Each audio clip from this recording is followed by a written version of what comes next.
Mira Hindley et Ian Brady assassinent 5 enfants de Manchester. Ce qui est arrivé à ces enfants aux mains de Brady et Hindley est impensable. Quand les victimes disparaissent, les soupçons tombent sur leur famille. Ils n'arrêtaient pas de me dire « Vous vous êtes disputés, vous l'avez frappé » et j'ai dit « Non ». Bien que la plupart des preuves soient cachées ou détruites, les détectives font une percée remarquable. Je pense que les photographies dans la valise de Brady étaient la clé de cette boîte de Pandore. Une fois condamnée, Mira Hindley est déterminée à sortir de prison. Elle a noué une relation avec une gardienne de prison et il y a eu une tentative d'évasion plutôt ratée. Elle est prête à tout pour sa libération conditionnelle et déforme la vérité dans une lettre adressée aux parents de Leslie Ann Downey, âgée de 10 ans. Elle a nié que Leslie ait été torturée. Mais elle l'a dit sur l'enregistrement. « Si tu n'arrêtes pas, je te gifle à nouveau. » Mais Ian Brady veut s'assurer que son ancienne amante mourra en prison. Avez-vous tué Keith Bennett? Pauline Reed. Les 5 meurtres d'enfants sont suivis de 5 décennies de mensonges et de manipulations, faisant de Mira Hindley la femme la plus détestée de Grande-Bretagne.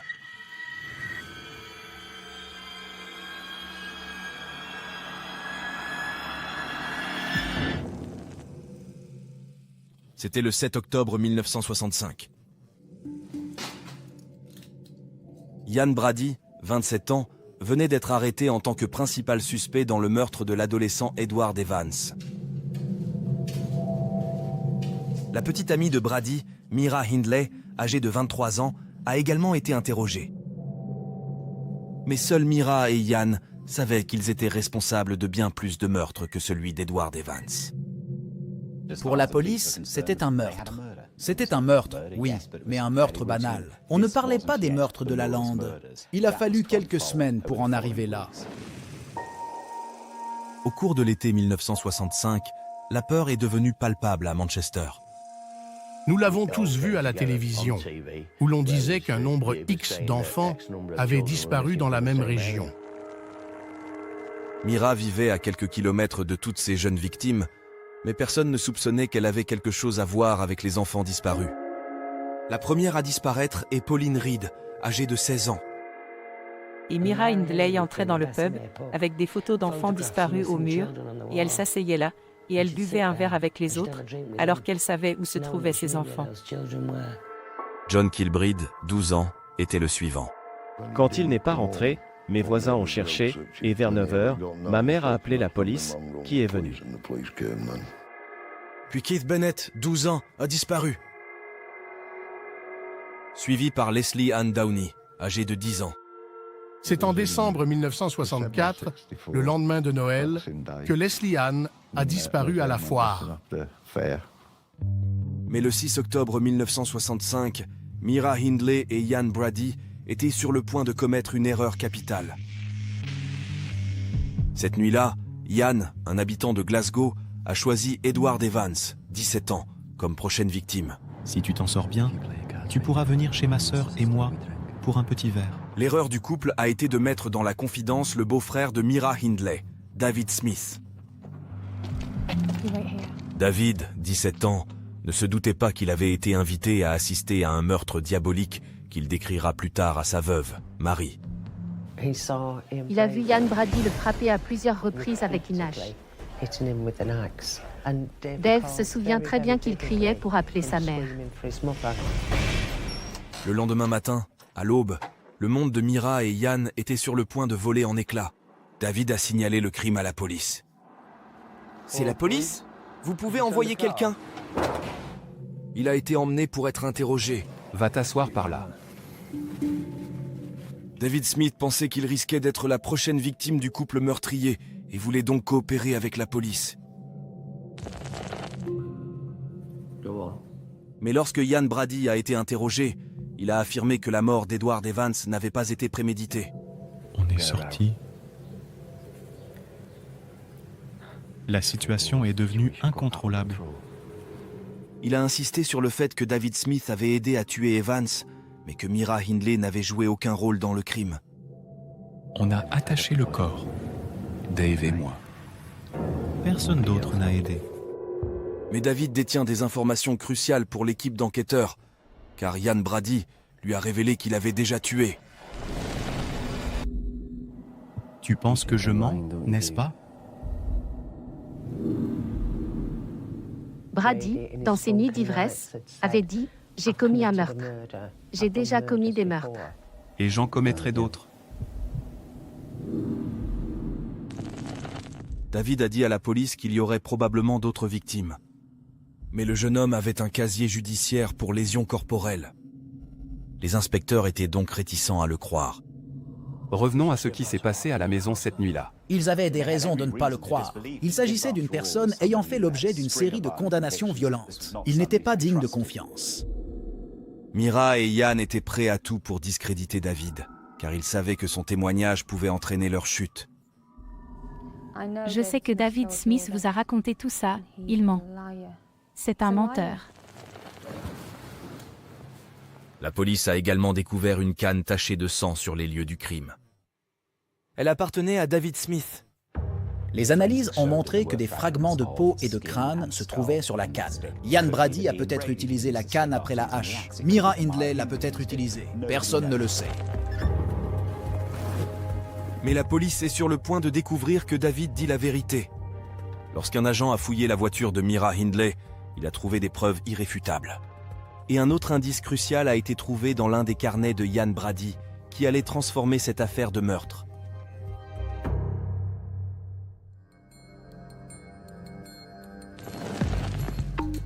Le 7 octobre 1965, Ian Brady est interrogé sur le meurtre d'Edward Evans, un adolescent de Manchester. Ian affirme ne pas avoir prévu de tuer Edward Evans, mais lorsque les inspecteurs fouillent la voiture de Mira Hindley, ils découvrent des preuves du contraire. Un portefeuille appartenant à Ian Brady contenait une feuille de papier avec des notes écrites en code, qui décrivaient les plans pour se débarrasser du corps. Ian Fairley faisait partie de l'équipe d'enquêteurs de la police. À l'époque, il était un jeune agent de police de 21 ans. Nous avons trouvé un plan d'élimination qui disait « Le corps, emmenez-le dans la lande, enterrez-le ».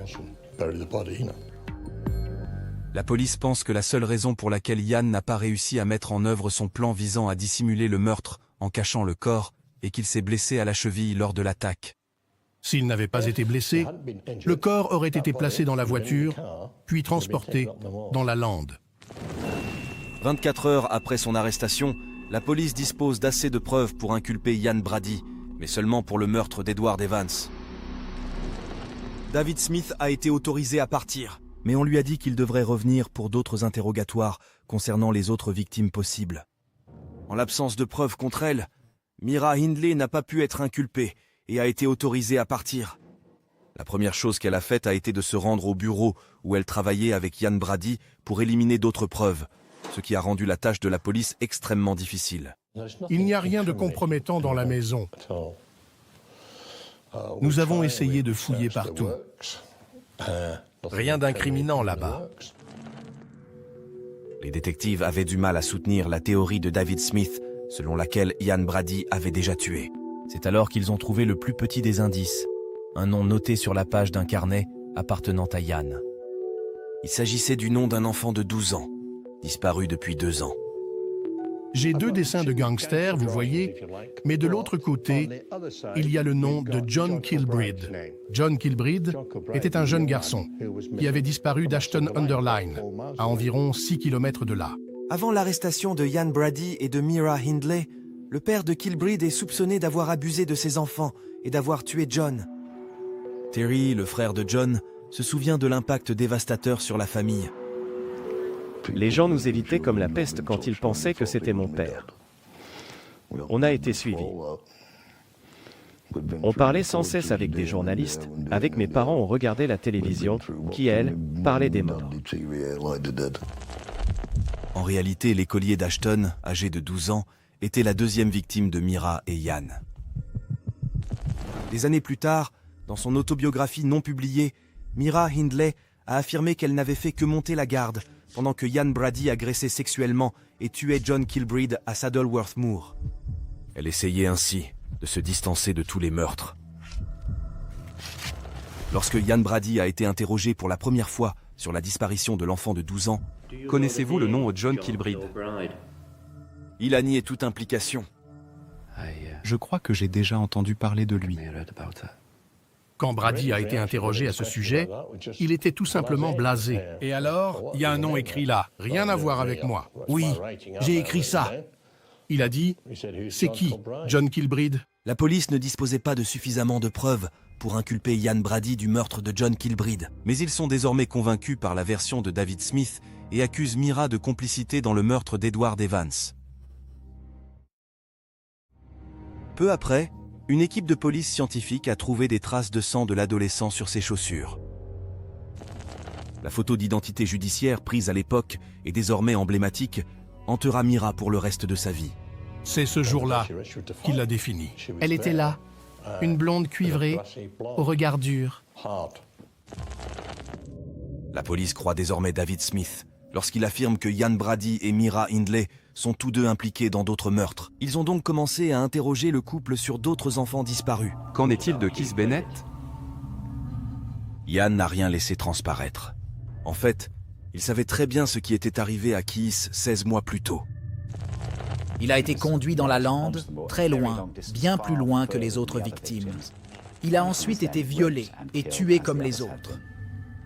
David Smith a raconté à la police qu'il s'était rendu avec Ian Brady à Saddleworth Moor et que ce dernier s'était vanté d'y avoir caché les corps de ses victimes. Tu t'es même assis sur la tombe. Il m'a dit ça. Je ne savais pas quoi faire. Je ne l'ai pas cru. Mais Saddleworth Moor était vaste. Et les seules preuves policières reliant Ian Brady à la région sont des dizaines de photographies dans un album, trouvées dans la maison qu'il partageait avec Mira Hindley. Ces photos allaient finalement fournir des preuves décisives, mais à ce moment-là, la police pensait qu'il s'agissait simplement de photos de famille typiques. Cela ressemblait à un album de photos inoffensifs, mais parmi ces photos se trouvaient des photos qui étaient des marqueurs. C'était un système qui avait été utilisé pour enregistrer l'endroit où toutes les victimes avaient été enterrées. Mais pour l'instant, la police ne comprend pas l'importance des photographies. Désireux de trouver d'autres preuves tangibles, ils ont interrogé David Smith sur d'autres crimes que Ian Brady avait planifiés avant le meurtre d'Edward Evans.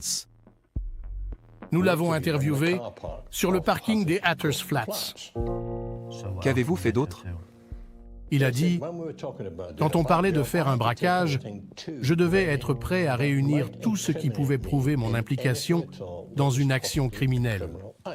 Qu'est-ce que tu en as fait? Il a dit que tout était dans une valise. Une valise? David Smith a déclaré aux agents qu'il avait aidé à transporter 2 valises hors de la maison de Ian. Bien que David ne sache pas où les valises ont été emmenées, il sait que Ian traîne souvent dans les gares locales. Les inspecteurs ont donc décidé d'appeler tous les bureaux de collecte de bagages de la région. Piccadilly et Central. Oui, j'attends. Je ne savais pas où elles étaient exactement. Nous avons seulement pu leur dire qu'elles avaient été déposées avant le 7 octobre. D'accord, merci. Et cela a porté ses fruits. L'équipe a retrouvé les valises à la gare centrale de Manchester. Ils ont ensuite trouvé le ticket de bagages caché dans le dos d'un livre de prière appartenant à Mira Hindley. Le lien entre le couple et les valises était établi, mais d'autres preuves allaient être découvertes. Allons-y. Ils ne se doutaient pas des horreurs cachées à l'intérieur.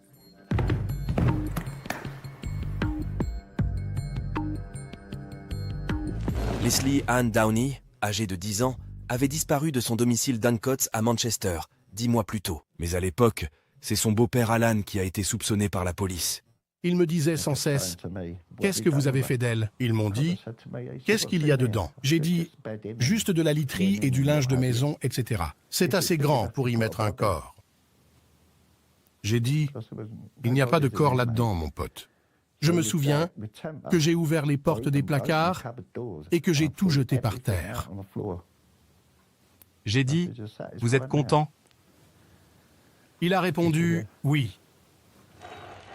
Mais lorsque la police a ouvert les 2 valises, elle a découvert que Mira et Ian étaient responsables de la disparition de Leslie Ann Downey. J'ai trouvé la photo d'une petite fille qui avait un foulard autour du visage et qui était nue. En plus des photographies, les inspecteurs ont découvert 2 bobines de bande audio. Il y avait une bobine audio, ce qui en soi, en 1965, était inhabituel. Les voix de Mira et de Ian étaient audibles sur l'enregistrement, criant, torturant et abusant sexuellement de la jeune fille. Les 2 suspects ont été confrontés aux nouvelles preuves. Je crois que c'est vous qu'on entend sur cette cassette. Vous, Brady et Leslie Ann Downey. Je vous parle aujourd'hui. J'ai maintenant 70 ans. C'était il y a 40 ans. Les poils de ma nuque se dressent encore lorsque je pense à ce que contient cette cassette. Ils sont en train de torturer une petite fille, tout en jouant de la musique en arrière-plan. Mira Hindley lui dit de se taire et ils sont manifestement en train de la photographier. Quand les agents ont joué la cassette devant Mira, elle s'est mise à pleurer. Je pense qu'elle a compris que pour elle, c'était le coup de grâce. Parce qu'il n'y aurait aucun jury qui la déclarerait non coupable avec sa voix sur cette cassette. Mira Hindley m'a écrit de façon très détaillée sur tous les meurtres, à l'exception de celui de Leslie Ann Downey. Et la raison pour laquelle elle n'a pas été capable de faire face à cela, m'a-t-elle dit, c'est qu'elle était une salope cruelle. Les preuves enregistrées sur cassette placent fermement Mira aux côtés de Ian sur les lieux de l'agression et du meurtre. Alors que pour tous les autres meurtres, elle a affirmé à plusieurs reprises, avec force détail, qu'elle n'était pas présente. Mais au moment de l'interrogatoire, ni Mira Hindley ni Ian Brady n'ont voulu confirmer l'identité de la jeune fille sur la cassette. Je ne dis rien. Les dénégations de Mira et Ian ont contraint la police à demander aux parents de Leslie Ann Downey d'écouter l'enregistrement. Hindley lui criait dessus.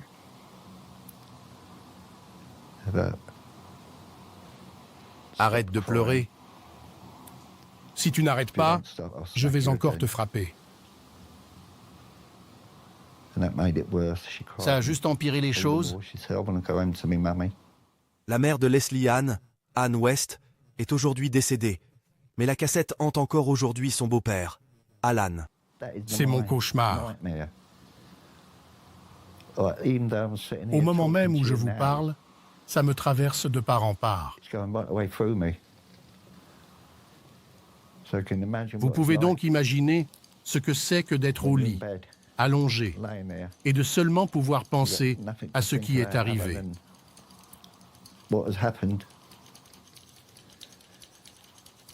Je le vis 24 heures sur 24. Tout porte à croire que le corps de Leslie Ann Downey a été enterré à Saddleworth Moor. Il est probable qu'il y ait aussi d'autres corps.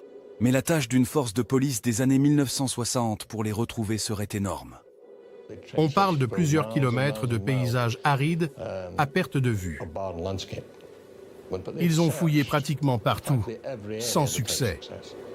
Outre les preuves incriminantes du meurtre de Leslie Ann Downey trouvées dans les valises, les inspecteurs ont également découvert d'autres photographies de Saddleworth Moor, ce qui leur a fait comprendre que ces photos devaient être importantes. Ils ont regardé toutes les photos que nous avions dans l'album en tartan et ont pris leurs propres photos des contours.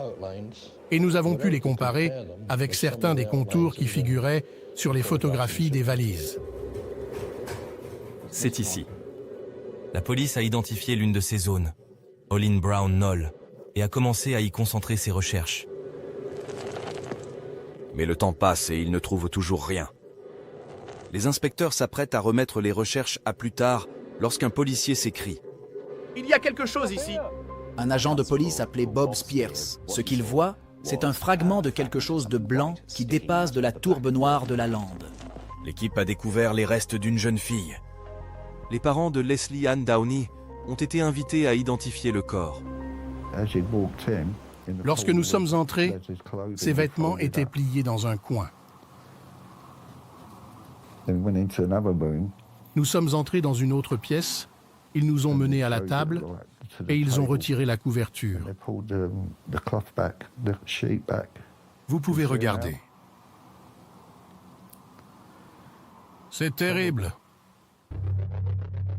Nous avons trouvé le corps de Leslie Ann Downey.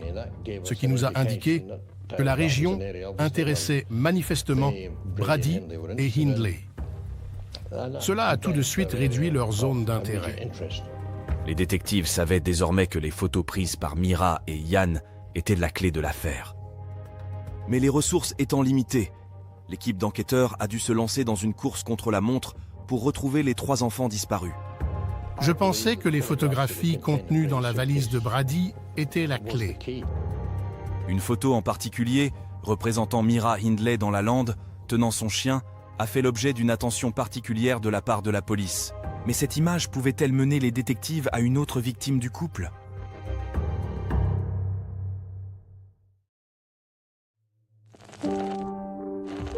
Les détectives qui enquêtent sur les tueurs en série, Mira Hindley et Ian Brady, ont jusqu'à présent découvert des preuves les reliant au meurtre d'Edward Evans et maintenant de Leslie Ann Downey. Mais les officiers pensent qu'il y a d'autres victimes. Ils avaient des photos de la lande. Ils ne savaient pas exactement ce qu'étaient ces images, mais ils pensaient qu'elles pouvaient être liées à l'endroit où les corps étaient enterrés. Une photographie a particulièrement intéressé la police. Mira Hindley tenant son chien, prise à un endroit proche de celui où le corps de Leslie Ann Downey a été retrouvé. On pense qu'elle regarde le chien. En y regardant de plus près, on s'aperçoit qu'elle ne regarde pas le chien. Elle regarde le sol qui se trouve sous le chien. En faisant correspondre le motif des pierres, les détectives ont trouvé l'endroit exact où Mira s'était accroupie. Ils ont ensuite creusé à l'endroit où le regard de Mira était fixé sur la photo et ont découvert le corps de John Kilbride, âgé de 12 ans, ainsi qu'une seule chaussure. Ian Bennett, à l'époque journaliste pour le Oldham Chronicle, a assisté à l'enquête de la police. La zone de recherche était immense. Elle s'étendait sur 3 km le long de la route et sur plusieurs centaines de mètres dans la lande. C'était comme chercher une aiguille dans une botte de foin. Un policier a trouvé le corps de Leslie Ann près des rochers que l'on peut voir à l'horizon. Le deuxième corps, celui de John Kilbride, a été retrouvé de l'autre côté de la route. L'exhumation de John a suscité des émotions contradictoires chez sa mère, Sheila. Oui, c'était l'angoisse, parce que j'avais pensé que je n'en saurais jamais plus. J'ai pensé que son corps avait dû être brûlé et que je ne le saurais jamais de toute ma vie. Je suis heureuse, d'une certaine manière, soulagée de savoir où il se trouve maintenant. Le corps de John Kilbride était trop décomposé pour que la police demande à sa famille de l'identifier. Elle a donc apporté la chaussure que Ian Brady avait laissée dans sa tombe au domicile de l'enfant de 12 ans. Je me souviens qu'ils sont venus après 8 heures du soir.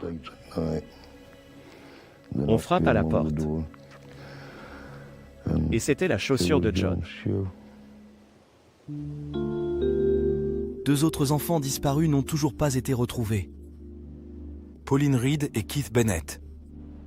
Certains ont supposé que Pauline, âgée de 16 ans, s'était enfuie avec un petit ami secret, mais sa famille savait que cela ne serait pas arrivé. Pauline aimait tellement sa mère, son père et son frère, qu'elle aurait pris contact avec eux d'une manière ou d'une autre. Mais quand nous avons découvert les meurtres à Attersley et que nous avons su que Mira Hindley et Brady les avaient commis, nous savions où se trouvait Pauline. Elle était là-bas, dans la lande. Mais le couple a refusé de confirmer qu'il y avait eu d'autres victimes. De plus, les inspecteurs ne disposaient d'aucune preuve concrète les reliant à la disparition de Pauline Reed et de Keith Bennett. Oui, monsieur, je vous remercie. L'augmentation des coûts a conduit à des pressions pour clore l'enquête. Finalement, il a été décidé de n'inculper les tueurs en série que pour les meurtres d'Edward Evans, de John Kilbride et de Leslie Ann Downey. À la grande déception des familles des 2 enfants disparus et des enquêteurs. C'était vraiment frustrant. Le travail n'était pas terminé. Mira et Ian ont été autorisés à avoir le même avocat. Ils se sont rencontrés pour recevoir des informations sur l'affaire, dans l'attente du procès. En ce qui concerne les dates du procès, voici ce que nous envisageons. Ils en ont profité pour échanger des messages codés. Ces messages codés ne concernaient pas seulement leur amour et leur relation. Il s'agissait aussi d'apprécier les meurtres qu'ils avaient commis. Il s'écrivait des fantasmes malsains sur la façon de blesser des enfants. Par exemple, pourquoi ne jettes-tu pas de l'acide sur Brett? Brett était le frère de Leslie Ann Downey. Les voilà donc, arrêtés pour les meurtres de la lande et dans l'attente de leur procès, en train d'échanger des messages secrets parlant de blesser des enfants.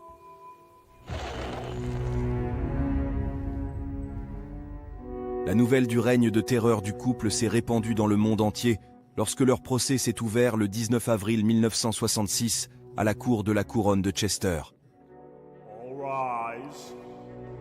Ian Brady considérait la salle d'audience comme un lieu qu'il pouvait presque présider. Son excès de confiance et son narcissisme l'ont amené à penser que tout le monde croirait ce qu'il disait. Pour sa défense, Mira affirme qu'elle a été poussée par Ian à enlever les enfants et qu'elle n'a commis aucun des meurtres. C'est une histoire à laquelle elle s'accrochera jusqu'à sa mort, espérant qu'elle lui permettra de sortir plus tôt de prison. Lui, il a toujours dit qu'il allait mourir en prison. Il n'avait aucune envie de sortir.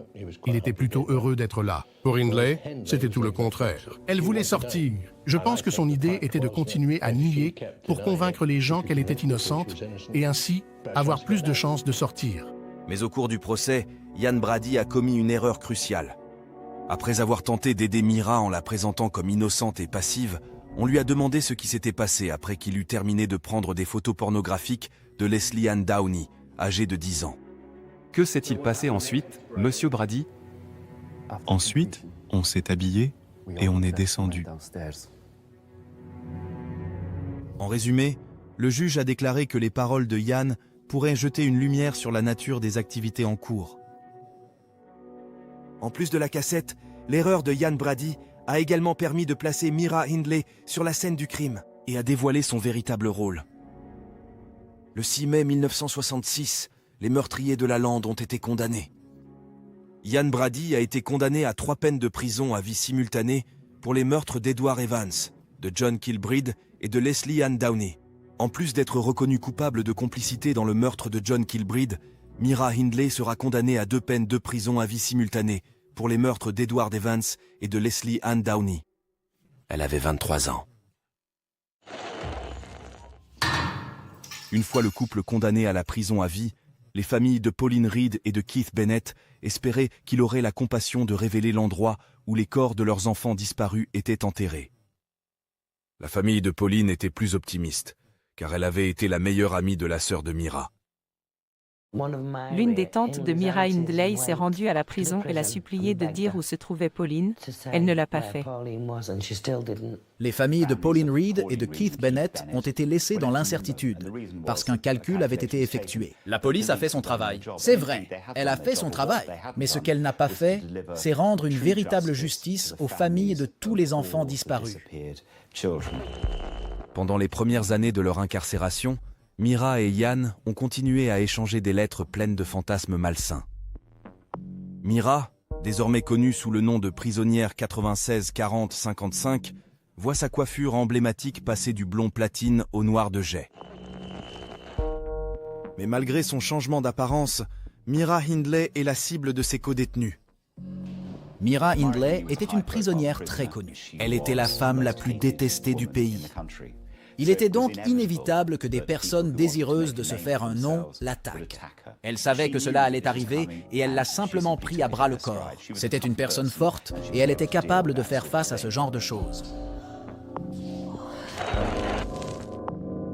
Mais toute la prison de Holloway ne détestait pas Mira.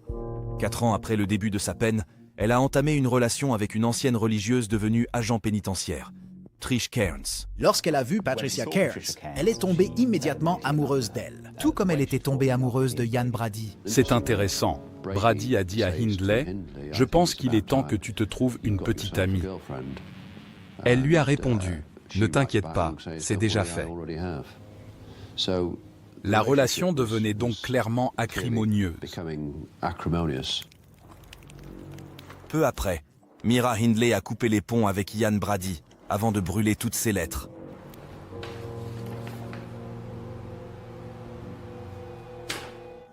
Ian s'est senti trahi et a vite préparé sa vengeance. Pendant ce temps, Mira, frustrée de n'avoir que peu de temps à passer avec Trish, avait décidé de sortir de prison. Je veux m'échapper. Oui, moi aussi. Non, pour de vrai. Mira était sérieuse. La première étape de son plan a vu Trish Kearns et un complice créer un moule des clés de la prison. Un colis contenant le moule et un plan d'évasion a été envoyé au faussaire. Mais l'adresse qu'il avait donnée n'était pas la sienne, mais celle d'un garage londonien. À l'époque des lettres piégées de l'IRA, le propriétaire a eu des soupçons et l'a montré à un client. Qu'en pensez-vous? Il s'agissait d'un officier de police sous couverture. Un colis est arrivé, donc il pensait qu'il s'agissait d'une lettre piégée. Un officier de police était là, donc hop, et voilà un moule des clés de la prison de Holloway. Trisha a été condamnée et a passé 6 années très difficiles en prison. Mira et Trisha se trouvaient désormais dans des prisons différentes et leur relation finit par s'étioler.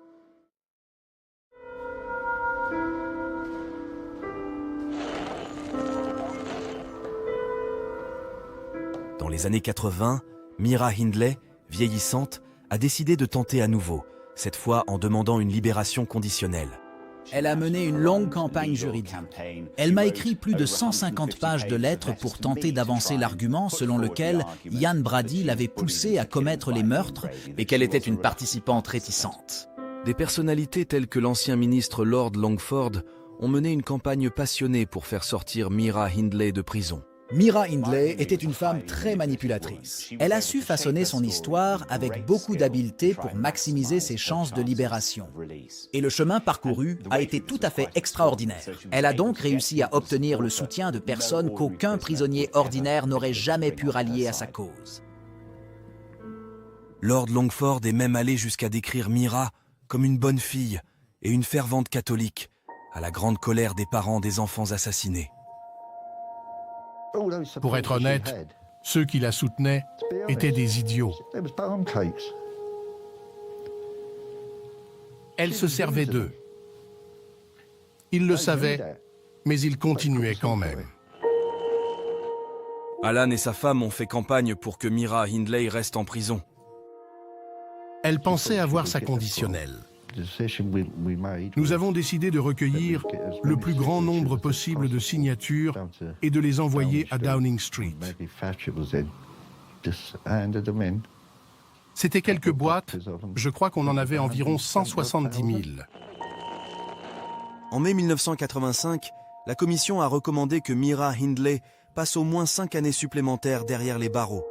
Ce qu'elle aurait dû comprendre, c'est qu'une personne qui refuse d'admettre qu'elle est coupable de meurtre ne peut pas bénéficier de libération conditionnelle.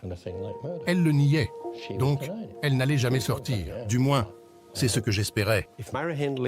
Si Mira Hindley avait eu la lucidité morale de comprendre le degré de souffrance que ces crimes ont causé aux victimes et à leurs familles, elle n'aurait jamais tenté de sortir de prison.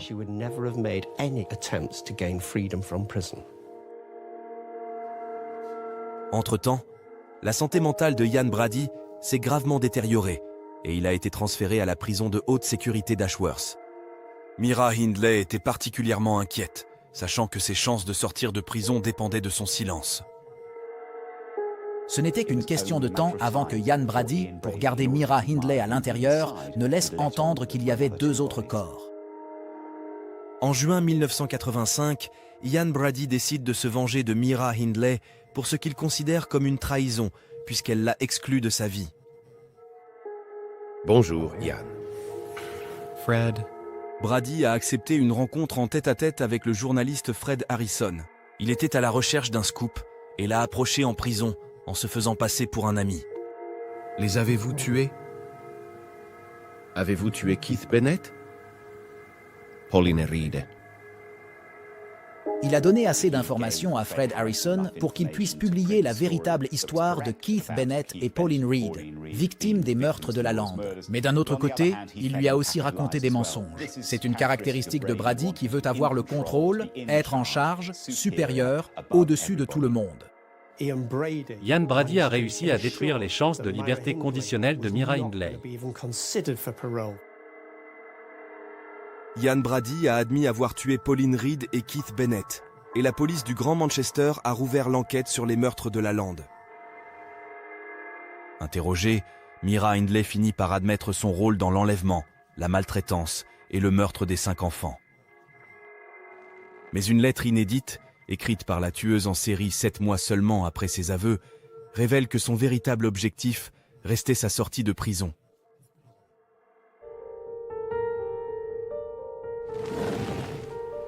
« 1986.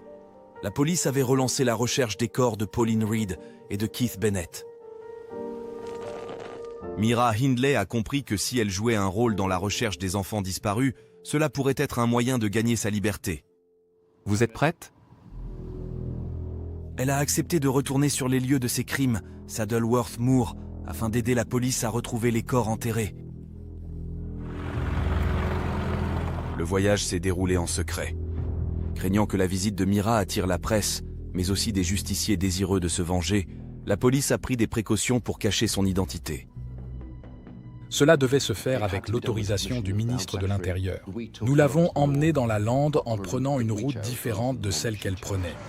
Mais Myra est déconcertée par l'approche différente de la lande. C'était une grave erreur de notre part. Mais en partie à cause des conditions de sécurité qui nous étaient imposées, nous devions nous assurer qu'elle était en sécurité tout le temps et qu'elle ne soit ni vue ni photographiée. Mais avec le recul, c'était un désastre absolu. Les recherches pour retrouver les corps n'ont rien donné. Mais la volonté d'aider de Myra Hindley n'était-elle qu'un stratagème pour obtenir sa liberté? Selon elle, cela la mettrait en valeur aux yeux du public et de la Commission des libérations conditionnelles. Elle a d'ailleurs déclaré que toute sa démarche dans la lande avait été motivée par l'une des lettres de Winnie Johnson lui demandant de retrouver le corps de Keith Bennett. Alors qu'en fait, bien sûr, Winnie Johnson lui avait écrit à de très nombreuses reprises pour la même raison. Et Myra Hindley l'avait tout simplement ignoré.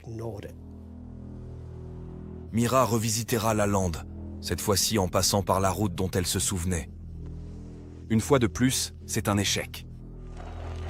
Mais un appel téléphonique de routine en prison a permis de faire une percée dans la recherche des corps disparus. L'idée nous est venue de savoir si le meurtre et l'enterrement avaient eu lieu en plein jour ou au crépuscule. Nous lui avons demandé et elle a répondu que c'était au crépuscule. Je m'en souviens parce que j'ai regardé de l'autre côté de la vallée et que j'ai pu y voir la silhouette des sommets. On y est retourné le lendemain et on a constaté qu'il n'y avait qu'une seule zone où l'on pouvait réellement voir ces sommets. C'était une chance inouïe. Le 1er juillet 1987, 24 ans après son assassinat, la police a enfin retrouvé le corps de Pauline Reed. Lorsque nous l'avons appris, nous étions tristes, mais heureux qu'elle puisse enfin reposer en paix. Le seul corps qui demeure dans la lande est celui de Keith Bennett, âgé de 12 ans. Dès que Brady a appris que nous avions retrouvé le corps de Pauline Reed, il a dit qu'il voulait venir à Saddleworth Moor. Il est là-haut. Par moments, Ian Brady semblait savoir où il se trouvait. Il faut que j'y aille. Mais d'autres fois, Ian semblait confus.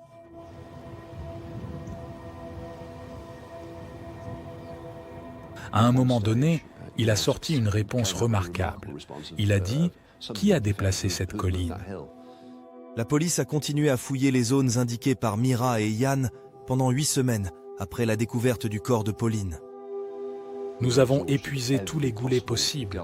Enfin, nous avons soumis un dossier au procureur général afin qu'il décide s'il convenait ou non de les poursuivre pour les 2 autres meurtres. Notre conseil était que cela n'aurait aucun effet pratique et que ça attirerait la presse. Il a été décidé de ne pas engager de poursuite et d'arrêter les recherches de Keith Bennett par la police. Le corps de l'enfant de 12 ans n'aura jamais été retrouvé. Ils ont dû se débrouiller seuls pour trouver Keith.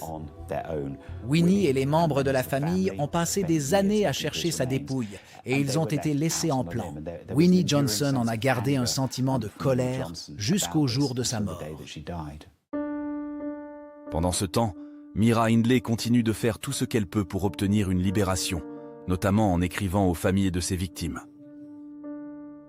Cette lettre inédite a été envoyée aux parents de Leslie Ann Downey. Myra y affirme que leur fille de 10 ans n'a pas été torturée. Nous avons reçu 8 pages de sa part. Elle a nié que Leslie ait été torturée. Mais elle l'a dit sur la cassette. Si tu n'arrêtes pas, je te gifle à nouveau. Nous l'avons entendu. Alors pourquoi le nier? L'objectif de Myra Hindley en écrivant cette lettre était clairement de manipuler et d'essayer de remettre en cause la torture de Leslie Ann Downey. Et d'essayer d'affirmer que cela n'avait jamais eu lieu. Son but était d'empêcher la campagne des West, qui compromettait les tentatives de Myra d'obtenir une libération conditionnelle. Je n'ai jamais répondu à Hindley après avoir reçu cette lettre parce qu'elle nous disait juste ce qu'on voulait entendre. Elle ment, ce n'est qu'une menteuse. Le temps montrera qu'Alan West avait raison d'être sceptique quant aux motivations de Myra Hindley pour écrire cette lettre. Dans cette lettre, Myra Hindley déclare catégoriquement qu'elle s'attend à mourir en prison et qu'elle renonce à toute idée de libération conditionnelle. Pourtant, très peu de temps après cette lettre, elle a fait une nouvelle demande de libération conditionnelle. En fin de compte, toutes les tentatives de Myra se seront soldées par un échec. 37 ans après la prise de cette photo, qui allait devenir un symbole du mal dans le monde entier, Myra Hindley est décédée des suites de complications liées à une infection pulmonaire.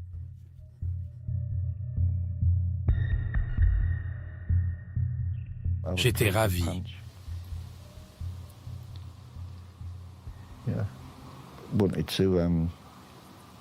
Je voulais aller à l'enterrement pour la voir partir en enfer, mais évidemment la police était au crématorium.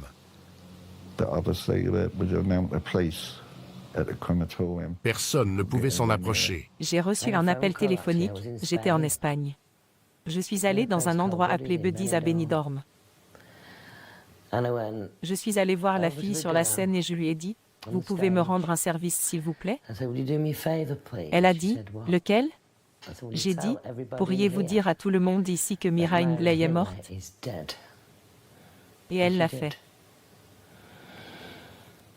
Et tout le monde s'est mis à applaudir. Ian Brady fait des grèves de la faim depuis 1999, bien que des témoins affirment qu'il mange en secret tous les jours. En juin 2013, il s'est présenté à un tribunal de la santé mentale, demandant à être transféré dans une prison normale, parce qu'il ne voulait plus être nourri de force. Son témoignage décousu au cours de l'audience a révélé qu'il n'avait toujours pas de remords. Il a décrit l'enlèvement, la torture et le meurtre des 5 enfants comme des activités récréatives. Ian Brady continue d'affirmer qu'il ne sait pas où se trouve la dépouille de Keith Bennett. Le corps introuvable de Keith Bennett est très important pour Ian Brady. Il a en fait commis un meurtre qu'il peut considérer comme étant parfait. La demande de Ian Brady d'être transféré dans une prison ordinaire a été rejetée. Entre-temps, la famille de Keith Bennett a lancé une pétition pour que la police reprenne les recherches pour retrouver son corps. Son frère Alan reste inflexible. L'affaire sera classée quand Keith aura été retrouvé. Les autres victimes ont toutes eu droit à de vraies funérailles. Nous sommes désespérés de pouvoir faire la même chose pour Keith. Qu'il puisse enfin reposer en paix. Myra Hindley est morte depuis plus de 10 ans. Mais pour son rôle dans le meurtre de 5 enfants, dont Keith Bennett, elle reste la femme la plus détestée de Mémoire d'homme. Elle était mauvaise, aussi mauvaise que lui.